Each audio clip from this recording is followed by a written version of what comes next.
എല്ലാവർക്കും നമസ്കാരം. Second Chronicles 16:9 2 ദിനവൃത്താന്തം 16:9 ഇങ്ങനെയാണ് പറയുന്നത്. യഹോവയുടെ കണ്ണ് തങ്ങൾ ഏകാഗ്ര ചിത്തന്മാരായിരിക്കുന്നവർക്ക് വേണ്ടി തന്നെത്താൻ ബലവാനെന്ന് കാണിക്കേണ്ടതിന് ഭൂമിയിൽ എല്ലായിടവും ഊടാടിക്കൊണ്ടിരിക്കുന്നു എന്നാണ് അവിടെ എഴുതി വെച്ചിരിക്കുന്നത്. എനിക്ക് അതിൻ്റെ മലയാളം അർത്ഥം അത്ര എനിക്ക് ആദ്യം മനസ്സിലായിട്ടുണ്ടായിരുന്നില്ല.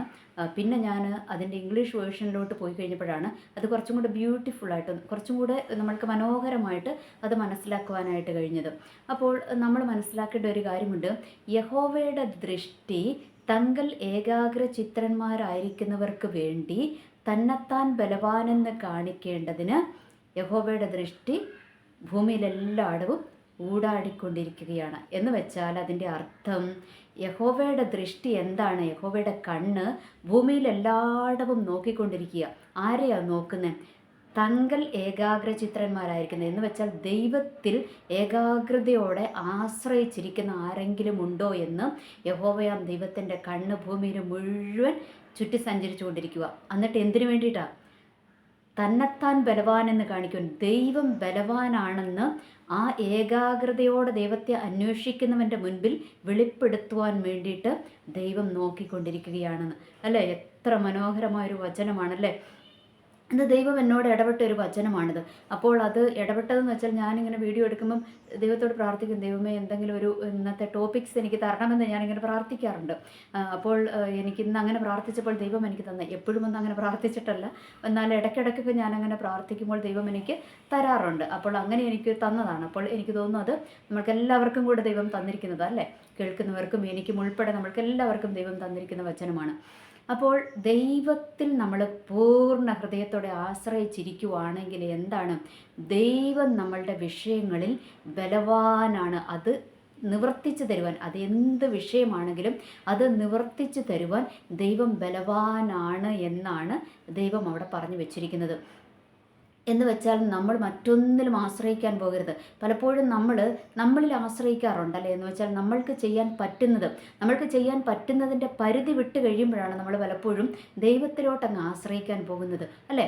നമ്മളെയും കൊണ്ട് പറ്റുന്നതൊക്കെ നമ്മളങ്ങ് ചെയ്യും. നമ്മളുടെ ബുദ്ധി കൊണ്ട്, ശക്തി കൊണ്ട്, നമ്മളുടെ വാക്ക് കൊണ്ട്, അല്ലെങ്കിൽ നമ്മളുടെ പണം കൊണ്ട്, നമ്മളുടെ പവർ കൊണ്ട് ഒക്കെ നമ്മൾക്ക് ചെയ്യാൻ പറ്റുന്നതിൻ്റെ മാക്സിമം നമ്മൾ ശ്രമിക്കും.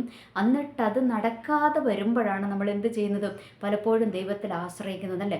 എന്നാൽ ദൈവം ഇവിടെ പറയുന്നത് അങ്ങനെയാണോ? അല്ല.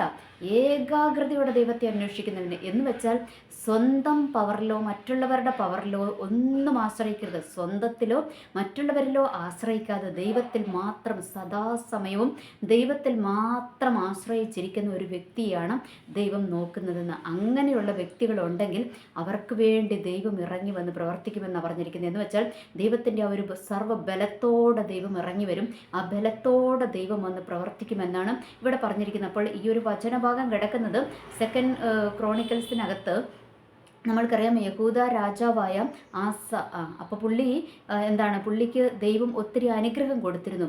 പുള്ളീനെ അവിടെ എന്താ ചെയ്തതെന്ന് വെച്ചാൽ പുള്ളിക്കെതിരെ ഒരു വലിയ സൈന്യം പുള്ളിക്കെതിരെ വന്നിരുന്നു. ആ രാജാവിനെതിരെ യുദ്ധത്തിന് വന്നിരുന്നു.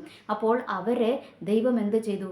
പുള്ളിയുടെ കരത്തിലങ്ങ് ഏൽപ്പിച്ചു കൊടുത്തു. അവരുടെ മേൽ ദൈവം ജയം കൊടുത്തു. അപ്പോൾ ആ സമയത്ത് പുള്ളി ആരെ ആശ്രയിച്ചിരുന്നത്? ദൈവത്തിൽ മാത്രമാണ് ആശ്രയിച്ചിരുന്നത്. എന്നാൽ ഇസ്രായേൽ രാജാവ് യഹൂദ രാജാവിനെതിരെ യുദ്ധത്തിന് പുറപ്പെടുവാൻ വേണ്ടി വന്നപ്പോൾ ഇദ്ദേഹം എന്ത് ചെയ്തെന്നറിയാവോ? അരാം രാജാവിനെ ആശ്രയിക്കുവാനായിട്ട് പോയി.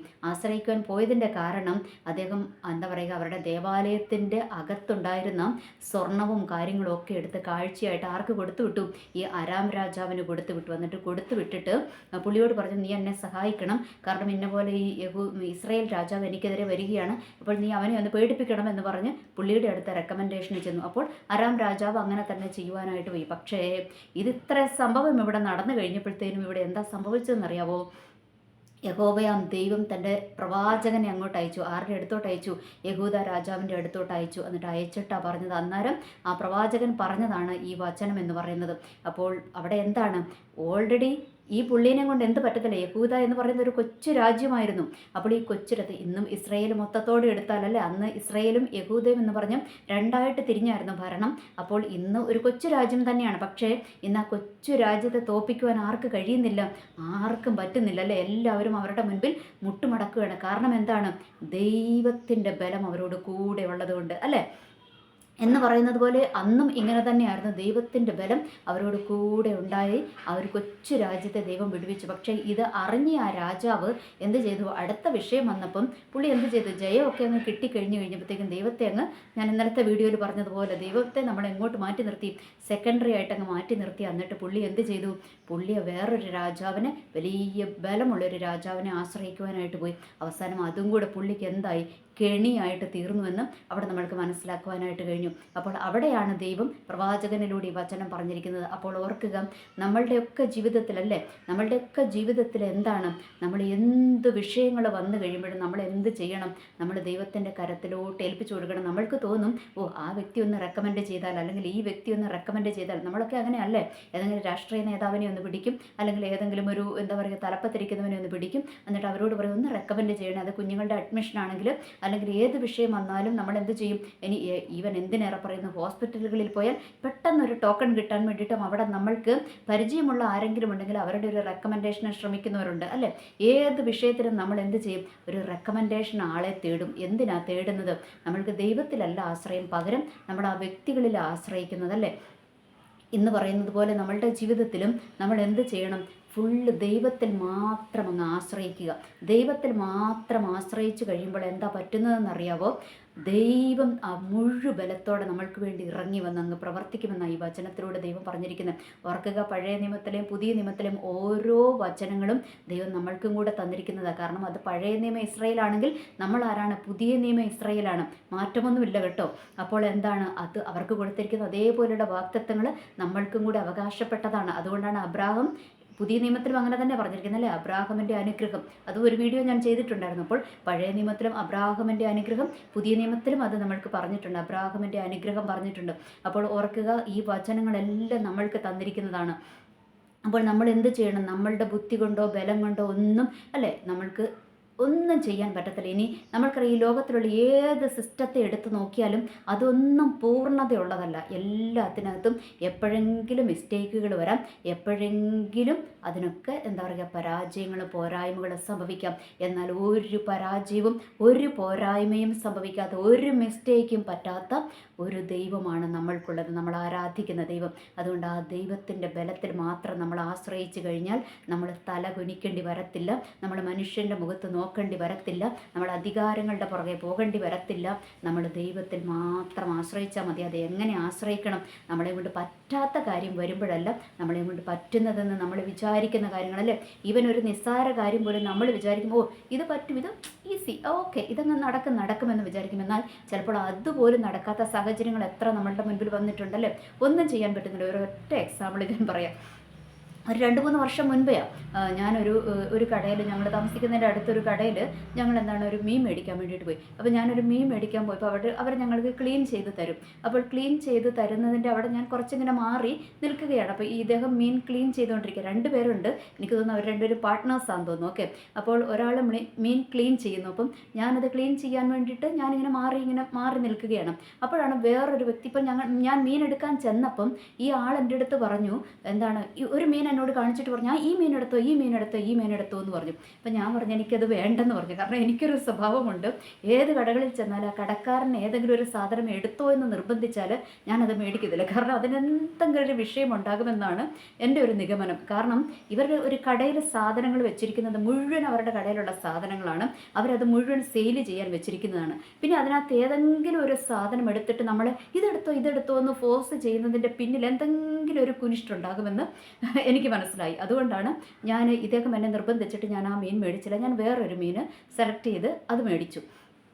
അപ്പോൾ കുറച്ച് കഴിഞ്ഞപ്പോൾ എന്താ സംഭവിച്ചെന്നറിയാമോ, വേറൊരു ആൾ വന്നു, ഒരു പയ്യൻ വന്നു. അപ്പോൾ ഒരു പയ്യൻ വന്നപ്പം ആ പയ്യൻ ആ മീൻ എന്നോട് എടുത്തോളാൻ പറഞ്ഞ് ഞാൻ റിജക്റ്റ് ചെയ്ത മീൻ ആ പയ്യൻ അതിനെത്രയാണ് വിലയെന്ന് ചോദിച്ചു. അന്നേരം ഈ മീൻ ക്ലീൻ ചെയ്യുന്ന വ്യക്തി പറയുകയാണ് അതെടുക്കണ്ടെന്ന് പറയുക. എന്ന് വെച്ചാൽ അത് അവരുടെ തന്നെ ആളാണ്, അതെടുക്കണ്ടെന്ന് പറഞ്ഞു. നമ്മളൊരു മതവും ജാതിയും ഒന്നും നോക്കാതെ നമ്മൾ പോയിട്ട് കടകളിൽ നിന്ന് സാധനം മേടിക്കും. എന്നാൽ എല്ലാവരും അങ്ങനെയല്ല എന്ന് എനിക്ക് അവിടുന്ന് മനസ്സിലായി. ഓക്കെ, അപ്പോൾ ആ പുള്ളിയോട് പറഞ്ഞു വേണ്ട അതെടുക്കണ്ട, അത് ഇച്ചിരി പഴകിയതാണ്. ഓർക്കണേ, എന്നോട് പറഞ്ഞു അത് എടുത്തോളാൻ. എന്നിട്ട് ആ വ്യക്തിയോട് പറഞ്ഞു അത് ഇച്ചിരി പഴകിയതാണ്, എടുക്കണ്ടെന്ന് പറഞ്ഞു. അപ്പോഴെനിക്ക് നല്ല ദേഷ്യവും സങ്കടവും ഒക്കെ കൂടെ വന്നു. കാരണം നമ്മൾ നല്ല മനസ്സോടെ അല്ലേ അവരുടെ അടുത്ത് നമ്മൾ മീൻ മേടിക്കാൻ പോയി, നമ്മൾ അത് ബാർഗെയിൻ ചെയ്യാനോ ഒന്നിനും പോകുന്നില്ല. നമ്മൾ ആ കടയിൽ പോയി നമ്മൾ മീൻ മേടിക്കുന്നു അല്ലേ. എന്നിട്ട് അവർ രണ്ട് കസ്റ്റമറെ കണ്ടതല്ലേ, രണ്ട് കണ്ണിലാണ് കണ്ടത്. ഒന്ന് മതത്തിൻ്റെ കണ്ണിലൂടെയാണ് രണ്ട് കസ്റ്റമറേയും അവർ കണ്ടത്. അപ്പോൾ അതെനിക്കങ്ങ് ഭയങ്കര ഒരു വിഷമവും എനിക്കൊരു പ്രതിഷേധിക്കണമെന്നൊക്കെ തോന്നി. പിന്നെ എനിക്ക് തോന്നി അയാളോട് പ്രതിഷേധിക്കാൻ പോയിട്ട് കാര്യമൊന്നുമില്ല. അന്നേരമാണ് 2 പേരുണ്ടായിരുന്നല്ലോ, പാർട്ട്നേഴ്സാന്ന് തോന്നുന്നു. അപ്പോൾ അതിലൊരാളത് കണ്ടു, ഞാനിങ്ങനെ അത് ശ്രദ്ധിക്കുന്നത് കണ്ടു. അപ്പോൾ ആ പുള്ളി പെട്ടെന്ന് മറ്റേ ആളോട് പറഞ്ഞു മിണ്ടാതിരിക്കടാ എന്ന് മറ്റേ ആളോട് പറഞ്ഞു കൊടുക്കുകയാണ്. ഓക്കെ, എനിവേ എന്താ സംഭവിച്ചതെന്ന് വെച്ചാൽ പിന്നെ ഞാൻ നെക്സ്റ്റ് ആഴ്ചയിൽ ആ വഴി പോകുന്ന കാണുമ്പം അവിടെ ആ കടയില്ല കേട്ടോ. ആ പരിസരത്ത് പിന്നെ ആ കടയേ ഇല്ല. പിന്നെ ഞാൻ കുറേ നാളുകളായിട്ട് ആ കട കണ്ടിട്ടില്ല. ഇനി ഇപ്പോഴെങ്ങാനും അവരവിടെ കൊണ്ടുവന്ന് വെച്ചോ എന്ന് വെച്ചാൽ നെക്സ്റ്റ് ആഴ്ച സംഭവിച്ച കാര്യം എന്താണെന്ന് വെച്ചാൽ ഈ വഴിയോര കച്ചവടക്കാരെല്ലാം ആരും ഈ പഞ്ചായത്തിൽ നിന്നും നമ്മുടെ ഈ മുനിസിപ്പാലിറ്റിയിൽ നിന്നൊക്കെ വന്നിട്ട് ഇവരെ മാറ്റുമല്ലോ. അങ്ങനെ ഏതാണ്ട് മാറ്റിയപ്പം ഇവരുടെ എടുത്തോണ്ട് പൊക്കോളാൻ പറഞ്ഞു ഇവർ മാറ്റിയത്. എന്തായാലും കുറേ നാളത്തേക്ക് പിന്നെ ആ കട അവിടെ കണ്ടിട്ടുണ്ടായിരുന്നില്ല. പിന്നെ ഇപ്പോൾ ഒന്നും ഞാൻ ആ വഴിക്ക് അങ്ങനെ പോയിട്ടുമില്ല. ഓക്കെ, അപ്പോൾ ഇപ്പോൾ ഉണ്ടോയെന്ന് എനിക്ക് അറിഞ്ഞുകൂടെ. എന്തായാലും കുറേ നാളത്തേന് ആ കട അവിടെ ഉണ്ടായിരുന്നില്ല. എന്ന് വെച്ചാൽ എന്നോട് അങ്ങനെ ചെയ്തതുകൊണ്ട് അവർക്ക് അങ്ങനെ പറ്റിയെന്നൊന്നും അല്ല ഞാൻ പറഞ്ഞു വരുന്നത്. ഇവിടെ ഞാൻ ഈ ഒരു കഥ പറയുവാൻ കാരണം എന്താണെന്ന് വെച്ചാൽ അവിടെ നമ്മൾ നിസ്സഹായരായിരുന്നു അല്ലേ, ഒന്നും പറയാൻ പറ്റത്തില്ല. ഇനിയിപ്പം നമ്മൾ എന്ത് പറഞ്ഞിട്ടും കാര്യമില്ല, അവരങ്ങനെ തന്നെ തുടരത്തുള്ളൂ. അപ്പോൾ നമ്മൾ പറഞ്ഞിട്ട് കാര്യമില്ല, ചില വിഷയങ്ങളുടെ മുഖത്ത് നമ്മൾ നിസ്സഹായരാകും. എന്നാൽ നമ്മൾ ഇതുപോലെ ഈ ഒരു വിഷയം ഇപ്പം ഞാനൊരു എക്സാമ്പിൾ പറഞ്ഞത്, ഈ കാര്യം എന്നല്ല ഞാൻ പറഞ്ഞത്. ഇതുപോലെയുള്ള ഓരോ വിഷയങ്ങൾ വരുമ്പോഴും നമ്മൾ എന്താണ്, ചില വിഷയങ്ങളുടെ മുഖത്ത് നമ്മൾ നിസ്സഹായരാകും, ചില വിഷയങ്ങളുടെ മുഖത്ത് നമ്മൾക്ക് പ്രതികരിക്കുവാൻ കഴിയാതെ വരും. അങ്ങനെയുള്ള സാഹചര്യങ്ങളിലൂടെയൊക്കെ നമ്മൾ കടന്നു പോകുമ്പോൾ എന്ത് ചെയ്യണം, നമ്മൾ ദൈവത്തിൻ്റെ കരത്തിലോട്ടങ്ങ് ഏൽപ്പിച്ചു കൊടുത്താൽ മതി. അപ്പോൾ ഈ യഹോവയാം ദൈവത്തിൻ്റെ കണ്ണ് എന്താ ചെയ്യുന്നത്, ഊടാടി സഞ്ചരിച്ചു കൊണ്ടിരിക്കുക. അപ്പോൾ ഈ ഊടാടി സഞ്ചരിച്ചു കൊണ്ടിരിക്കുമ്പോൾ എല്ലാം കണ്ണിൽ പെടും അല്ലേ, ദൈവത്തിൻ്റെ കണ്ണിൽ എല്ലാം പെടും. നമ്മുടെ വിശ്വാസികളുടെ ജീവിതത്തിലോട്ട് വന്നു കഴിയുമ്പോൾ നമ്മൾ ഈ ദൈവത്തിൻ്റെ കണ്ണിനെ നമ്മൾ 3 വിധത്തിൽ കാണും. ഒന്ന്, നമ്മൾ പറയും എന്ത് കാണിച്ചാലും ദൈവം കാണത്തില്ല, ഇതൊന്നും ദൈവം അങ്ങ് കാണത്തില്ലെന്ന് വിചാരിച്ച് നമ്മൾ ചില തരികിടകളൊക്കെ ചെയ്യുമല്ലേ. പിന്നെ എന്താണ്, അല്ലെങ്കിൽ നമ്മൾ പറയും ഇത് കൃപായുഗമാണ്, അതുകൊണ്ട് ഉടനെ പണിയൊന്നും കിട്ടത്തില്ലെന്ന് പറഞ്ഞിട്ട് നമ്മൾ എന്ത് ചെയ്യും, ആ ദൈവത്തിൻ്റെ ദൃഷ്ടിക്ക് നമ്മൾ വലിയ വില കൊടുക്കാതിരിക്കും, ദൈവത്തിൻ്റെ ആ ഒരു നോട്ടത്തിന് വലിയ വില കൊടുക്കാതിരിക്കും. എന്നാൽ ചിലയിടത്ത് നെക്സ്റ്റ് ഇനി രണ്ടാമത്തത് എന്താണ്, രണ്ടാമത്തത് നമ്മൾക്ക് എന്ത് ചെയ്യും, ദൈവമെല്ലാം കാണുന്നുണ്ട് എന്ന് വെച്ചാൽ ദൈവം ഞാൻ ചെയ്യുന്ന നന്മകളെല്ലാം കാണുന്നുണ്ടെന്ന് നമ്മൾ വിചാരിക്കും. 2. മൂന്നാമത്തത് എന്താണ്, മൂന്നാമത്തത് ഇതുപോലെ നിസ്സഹായരായിട്ട് നമ്മൾ നിൽക്കുമ്പോൾ നമ്മൾ പറയും എന്തായാലും എൻ്റെ ദൈവം ഇത് കാണുന്നുണ്ട്, എൻ്റെ ദൈവം ഇത് കൈകാര്യം ചെയ്തോളും എന്ന് പറയുന്നത് വെച്ചാൽ 3 വിധത്തിൽ നമ്മൾ കാണും. എന്നാൽ ഈ 3 വിധത്തിൽ മാത്രമാണോ, അല്ല, ദൈവമെല്ലാം കാണുന്നുണ്ടല്ലോ. ഈ കണ്ണെത്താത്ത ഒരിടം പോലും ഈ ലോകത്തിലില്ല. ഈ കണ്ണെത്തി കഴിയുമ്പോൾ എന്താണ്, അതിനകത്ത് എല്ലാം ദൈവം കാണുന്നുണ്ട്. നന്മയായിട്ടുള്ളതും കാണുന്നുണ്ട്, തിന്മയായിട്ടുള്ളതും കാണുന്നുണ്ട്. നമ്മൾ എങ്ങോട്ട് പോകുന്നു വരുന്നു, നമ്മളുടെ മനോഭാവങ്ങൾ എന്താണ്, നമ്മളുടെ ചിന്തകൾ എന്താണ്, ഇതെല്ലാം ദൈവം കാണുന്നുണ്ട് എന്നും അതിനകത്തുണ്ടല്ലേ. ചിലരങ്ങനെയോ ഭയത്തോടെ അല്ലേ, ദൈവം കാണുന്നുണ്ടെന്ന് വിചാരിച്ച് ഭയത്തോടെയാണ് കാര്യങ്ങൾ ചെയ്യുന്നത് അല്ലേ, ദൈവത്തെ ഭയപ്പെട്ടായിരിക്കും ചില കാര്യങ്ങൾ ചെയ്യുന്നത്. ചിലരെന്താണ്, ചിലർ കോൺഫിഡൻസ് അല്ലേ, കോൺഫിഡൻസ് എന്ന് വെച്ചാൽ എൻ്റെ ദൈവം എല്ലാം കാണുന്നുണ്ടെന്നുള്ളൊരു കോൺഫിഡൻസ് അല്ലേ, എല്ലാം എൻ്റെ ദൈവം കാണുന്നുണ്ടെന്നുള്ളൊരു കോൺഫിഡൻസ്. അതുകൊണ്ട് നമ്മൾക്ക് എന്താണ്, ഭയങ്കര ഒരു ദൈവത്തിലല്ലേ ഭയങ്കര ഒരു കോൺഫിഡൻസ്, എൻ്റെ ദൈവം എല്ലാം കാണുന്നുണ്ട്, എൻ്റെ ദൈവത്തിനെല്ലാം അറിയാമെന്നുള്ളൊരു ഭയങ്കര കോൺഫിഡൻസ് നമ്മൾക്ക് വരും അല്ലേ. ഇങ്ങനെ പല വിധത്തിൽ ദൈവത്തിൻ്റെ ആ ഒരു ദൃഷ്ടിയെ നമ്മൾ പല വിധത്തിൽ നമ്മളുടെ ബുദ്ധി കൊണ്ട് നമ്മൾ മാറ്റി വെക്കാറുണ്ട്. എന്നാൽ അങ്ങനെയല്ല, ദൈവത്തിൻ്റെ ദൃഷ്ടി എന്ന് പറയുന്നത് എല്ലായിടത്തും സഞ്ചരിച്ചു കൊണ്ടിരിക്കുകയാണ്. ആശ്രയിക്കാൻ. അതുകൊണ്ട് ഭയപ്പെടേണ്ടടുത്ത് നമ്മൾ ഭയപ്പെടണം. അതുപോലെ തന്നെ നമ്മൾക്ക് കോൺഫിഡൻസ് അല്ലേ, കോൺഫിഡൻസോടെ ദൈവത്തിൻ്റെ ആ ഒരു ദൃഷ്ടിയെ അഭിമുഖീകരിക്കുവാൻ നമ്മൾക്ക് കഴിഞ്ഞാൽ അവിടെ എന്താണ്, അത് വലിയ കൃപയാണെന്ന് മാത്രമേ പറയാൻ പറ്റത്തുള്ളൂ അല്ലേ. അപ്പോൾ ഇവിടെ ഞാൻ പറഞ്ഞു വരുന്ന ഫൈനൽ പോയിന്റ് ഇത്രയേ ഉള്ളൂ. എന്താണ്, നമ്മൾ ദൈവത്തിൽ ആശ്രയിക്കുക. അത് ചെറുതാണെങ്കിലും വലുതാണെങ്കിലും എന്ത് വിഷയമാണെങ്കിലും ദൈവത്തിൽ മാത്രം ആശ്രയിക്കുക. കാരണം ഈ ലോകത്തിലൊന്നും പെർഫെക്റ്റ് അല്ല, എല്ലാത്തിനും എന്തെങ്കിലുമൊക്കെ മിസ്റ്റേക്ക് വരും. എന്തിനേറെ പറയുന്നു, നമ്മളുടെ ഇൻ്റർനെറ്റിലോട്ട് ചെന്ന് കഴിയുമ്പോൾ ഗൂഗിൾ വരെ കണ്ണടച്ചു പോയ നിമിഷങ്ങളുണ്ടായിരുന്നു അല്ലേ, ഗൂഗിളിൽ അല്ലേ നിശ്ചലമായി പോയ സമയങ്ങളുണ്ടായിരുന്നു. അപ്പോൾ ഇതുപോലെ എല്ലാം കണ്ണടയ്ക്കുന്ന സമയങ്ങൾ, അല്ലെങ്കിൽ പരാജയപ്പെടുന്ന സമയങ്ങൾ, അല്ലെങ്കിൽ മിസ്റ്റേക്കുകൾ വരുന്ന സമയങ്ങളൊക്കെ ഉണ്ടാകും അല്ലേ. നമ്മുടെ നാസ എന്താണ്, നാസ ഇത് അയച്ചു, നമ്മുടെ സുനിത വില്യംസിനെയൊക്കെ അങ്ങോട്ട് അയച്ചു കഴിഞ്ഞപ്പോൾ അവർ ഭയങ്കര ലക്ഷ്യത്തോടെ ഇവർ അയച്ചത് അല്ലെ, എത്ര ദിവസത്തിനുള്ളിൽ ഇവർ മടങ്ങി വരണമെന്ന് പറഞ്ഞിട്ട് അയച്ചത്. പക്ഷേ അവരെത്ര ദിവസം അവിടെ താമസിക്കേണ്ടി വന്നു, പിന്നെയാണ് അവരെ കൊണ്ടുവന്നത് അല്ലേ. എന്ന് വെച്ചാൽ ടെക്നോളജികളും എല്ലാം നമ്മളുടെ ബുദ്ധിക്കും അപ്പുറമായിട്ട് നീങ്ങുന്ന സാഹചര്യങ്ങളുണ്ടാകും. അതുകൊണ്ട് ഓർക്കുക, മിസ്റ്റേക്ക് പറ്റാത്ത ഒരൊറ്റ ആളേ ഉള്ളൂ. ആരാണ്, നമ്മൾ ആരാധിക്കുന്ന ദൈവം മാത്രമേ ഉള്ളൂ. അതുകൊണ്ട് പരിപൂർണമായിട്ട് ആ ദൈവത്തിൽ ആശ്രയിക്കുവാൻ നമ്മൾ തയ്യാറായി കഴിഞ്ഞാൽ എന്ത് സംഭവിക്കുമെന്നറിയാവും, ദൈവത്തിൻ്റെ ബലം നമ്മൾക്ക് വേണ്ടി ഇറങ്ങി വരും. ഏത് വിഷയങ്ങൾക്കകത്താണോ, ഏത് പ്രശ്നങ്ങൾക്കകത്താണോ നമ്മൾ നിൽക്കുന്നത്, അവിടേക്ക് ദൈവത്തിൻ്റെ ബലം വന്ന് ദൈവത്തിൻ്റെ ബലം അവിടെ വെളിപ്പെടുത്തും. എന്ന് വെച്ചാൽ ദൈവം നോക്കി മിണ്ടാതിരിക്കുവാണോ, മാർക്കിട്ടിരിക്കുവാണോ? അല്ല, ദൈവം നോക്കുന്നത് എന്തിനാ, ദൈവത്തിൻ്റെ ബലം നമ്മൾക്ക് വേണ്ടി വെളിപ്പെടും. എന്തിനാണ്, നമ്മൾ ദൈവത്തിൽ ആശ്രയിച്ചു കഴിഞ്ഞാൽ ദൈവത്തിൻ്റെ ബലം നമ്മൾക്ക് വേണ്ടി വെളിപ്പെടും എന്നുള്ളൊരു യാഥാർത്ഥ്യം നമ്മൾ തിരിച്ചറിയുക. അതുകൊണ്ട് ഈ ദിവസങ്ങളിൽ ഒന്നും കൂടെ കൂടുതൽ ദൈവത്തിൽ മാത്രം അങ്ങ് ആശ്രയിക്കുവാൻ നമ്മൾ തയ്യാറായി കഴിഞ്ഞാൽ ദൈവം നമ്മൾക്ക് വേണ്ടി ഇറങ്ങി വന്ന് ദൈവത്തിൻ്റെ ബലം അല്ലെ, ദൈവത്തിൻ്റെ ബലമുള്ള ഭുജം നമ്മൾക്ക് വേണ്ടി ദൈവം നീട്ടുവാനായിട്ട് ഇടയാകും. എനിവേ, എല്ലാവർക്കും നല്ലൊരു ദിവസം ആശംസിക്കുന്നു. നന്ദി, നമസ്കാരം.